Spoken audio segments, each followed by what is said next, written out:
जय हिंद साथियों, आप सभी को ऑनलाइन करियर पैटर्न में स्वागत करते हैं। साथियों, आप देख रहे होंगे क्या है पैन कार्ड 2.0 प्रोजेक्ट बंद हो जाएगा या पुराने पैन कार्ड ही चलेगा। साथियों, मैं बता दूं आप लोग को ये खबर बहुत इंपॉर्टेंट है आपके परीक्षा के दृष्टिकोण से और आपके जीवन के लिए भी। साथियों, ये कहता है कि आयकर विभाग के द्वारा नया पैन कार्ड 2.0 प्रोजेक्ट क्या किया, पेश किया। और ये क्यों किया गया, कहता है केंद्रीय मंत्री ने सोमवार को 2.0 परियोजना के तहत जो है मंजूरी दे दी गई ताकि पैन कार्ड को तथा और डाटा के लिए एकरूपता की एकमात्र स्रोत बनाया जा सके। आधार से पहले जुड़े होने के कारण या आधिकारिक के लिए पहचान और सूचना का एक आपको मजबूत स्रोत बनाने का उम्मीद है। ठीक है साथियों, चर्चा करेंगे आज हम कि आपको चर्चा में क्यों है, खबर देख लिए। उसके बाद पैन कार्ड क्या होता है, ठीक है, पैन कार्ड 2.0 प्रोजेक्ट क्या है, मुख्य विशेषताएं जानेंगे, इसकी लाभ जानेंगे और क्या पैन कार्ड की आवश्यकता होगी। ठीक है, ये हम इस पॉइंट पे आपको आज चर्चा करेंगे। ठीक है, देखते हैं कहता है चर्चा में क्यों है।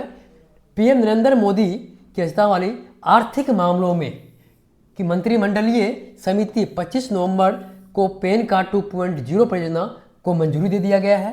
और ये कहता है पैन कार्ड प्रणाली को उन्नत करने के लिए 1435 करोड़ रुपए आवंटित किए गए। यानी कि आपको पैन कार्ड उन्नत बनाने के लिए आपको कितना करोड़ रुपया, तो 1435 करोड़ रुपए की आवंटित किए गए। किसके द्वारा?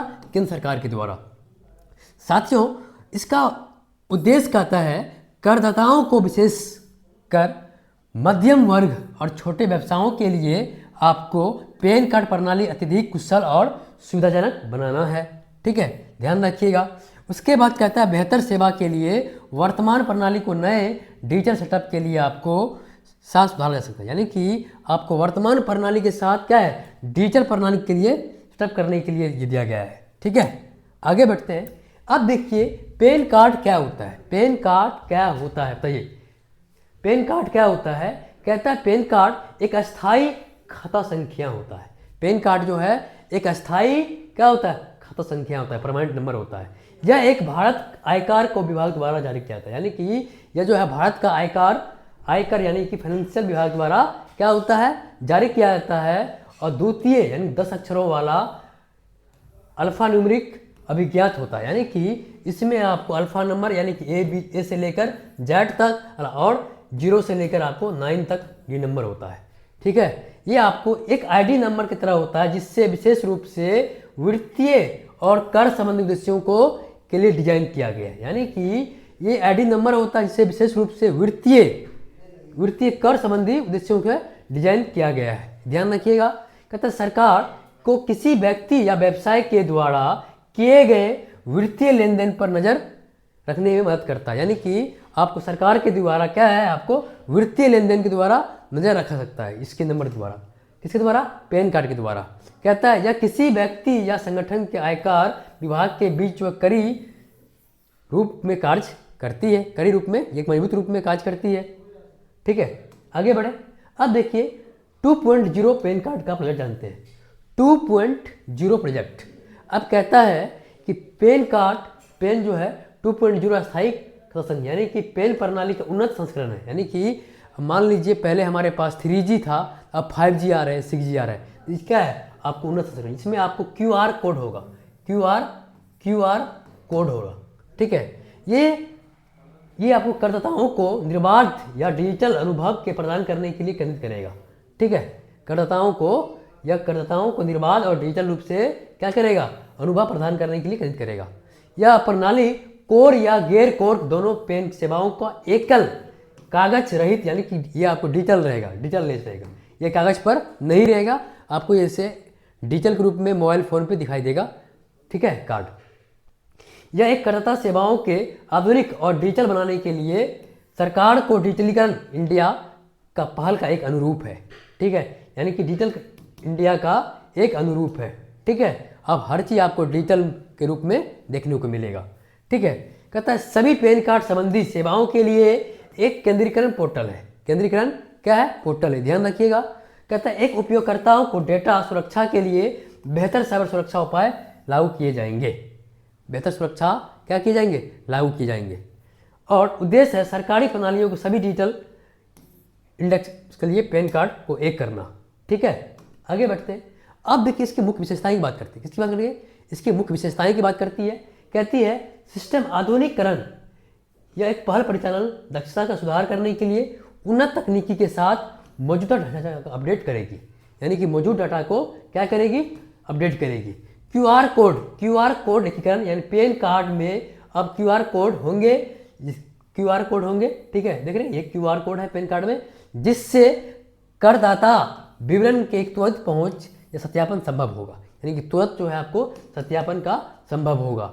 और कहता है एकीकृत पोर्टल में एकल डिजिटल प्लेटफॉर्म जो सभी पैन कार्ड संबंधी जो है आपको सेवाएं क्या होगा? एक जगह एकत्रित होगा।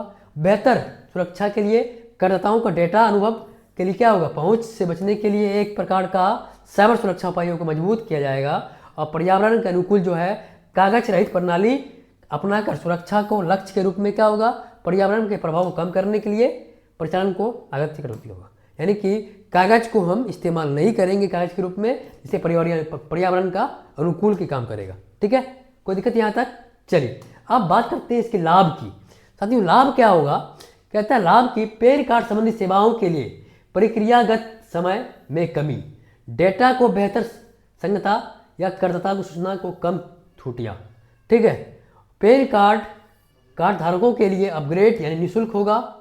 उसके बाद कहता है आपको परियोजना कागज के उपयोग कर को न्यूनतम करके पर्यावरण अनुकूल जो है प्रथाओं पर जोर दिया जाएगा। यानी कि कागज को कम से कम खर्च करके क्या कर जाएगा? आपको पर्यावरण के अनुकूल के लिए प्रथाओं पर जोर दिया जाएगा। ठीक है, यह प्रणाली शिकायत निवारण के लिए ध्यान केंद्रित करेगी तथा करदाताओं का अधिक कुशलतापूर्वक समाधान करेगी। ठीक है, उन्नत प्रकार के उद्देश्य दक्षता और सुरक्षा पहुंच सुधार करना है, जिससे आपको व्यक्तियों के व्यवसायों पर दोनों लाभ होगा। व्यक्ति और व्यवसायों पर क्या होगा? लाभ होगा। ठीक है, कोई दिक्कत यहाँ तक? अब देखिए क्या नए पैन कार्ड की आवश्यकता है? क्या नए पैन कार्ड की आवश्यकताएं हैं? ध्यान दीजिएगा। कहता है मौजूदा पैन कार्ड वैध रहेंगे। जो भी वर्तमान में हमारे पास जो पैन कार्ड है वो क्या होंगे? वैध रहेंगे। और आवेदन करने के लिए आवश्यकता नहीं है। आवेदन करने के लिए आवश्यकता नहीं है।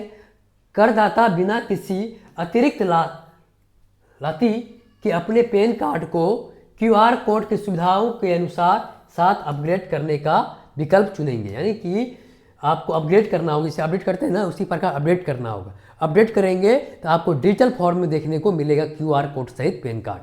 ठीक है, भारत ने आपको 78 करोड़ जो है पैन कार्ड जारी किए गए हैं, जिनमें से आपको 98% व्यक्तियों के पास पैन कार्ड उपलब्ध है।